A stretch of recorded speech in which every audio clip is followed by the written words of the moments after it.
Hi hello friends, இன்றைக்கி நம்ம என்ன பார்க்க போகிறோம்னா பாய்லர்னால் என்னென்னு கேட்குறீங்களா? நீராவி மூலம் ரைஸ் வடிக்கிறதாங்க. வீட்டிலலாம் அரை மணி நேரம் 1 மணி நேரத்தில் ரைஸ் வச்சுருவாங்க.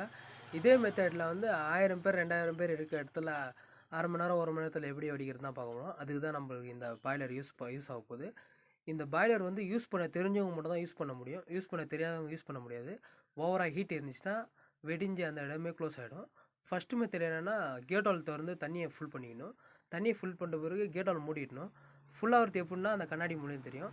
செகண்ட் மெத்தட் என்னென்னா தீப்பந்தத்தை உருவாக்கி ஹீட் ஏற்றிக்கணும். ஹீட் ஏறுறது வந்து அந்த ஆம்ஸ் மீட்டரில் தெரியும். ஓரளவு ஹீட் ஏறிட்ட பிறகு இந்த பைப் லைன் வழியாக நீராவி போகும்.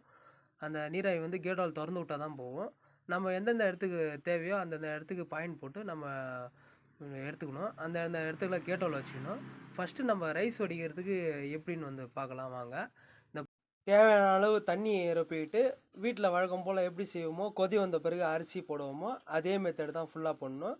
தண்ணியை ஃபுல்லாக ரொப்பிக்கிட்டு கேட் வால் திறந்து விட்டிங்கன்னா ஸ்டீம் வந்து வீட்டில் வழக்கம்படி எப்படி பண்ணுமோ அதே மெத்தட் தான்.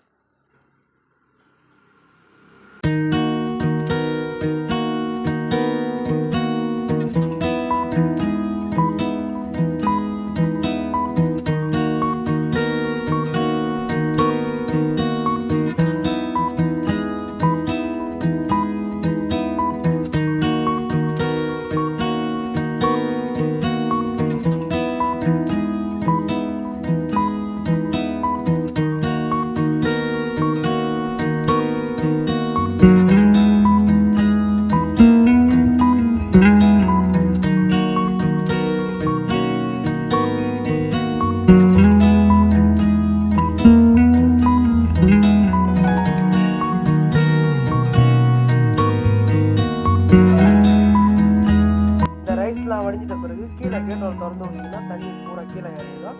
அதுக்கப்புறம் உங்களுக்கு எந்த பாத்திரத்துக்கு தேவையோ அந்த பாத்திரத்தில் வச்சுக்கலாம்.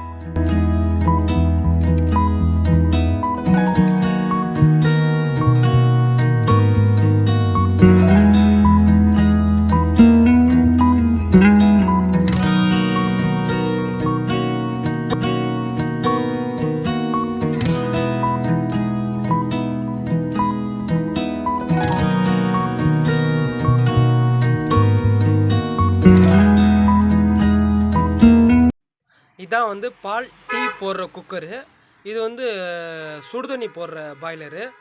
40 பாத்திரம் 50 பாத்திரம் சுடுதண்ணி எப்படி போடுறதுன்னா, இந்த இன்லெட் வந்து திறந்து விட்டுட்டு இந்த பாய்லரில் தண்ணி ஃபுல்லாகும். அதுக்கப்புறம் தீப்பந்தம் உருவாக்குன்னா தண்ணி சூடாகிட்ட பிறகு இந்த கேட் வால் திறந்து விட்டிங்கன்னா அந்த 40 பாத்திரம் 50 பாத்திரம் எந்த இங்கே பைப் லைன் இருக்கோ அங்கெல்லாம் தண்ணி போகும்.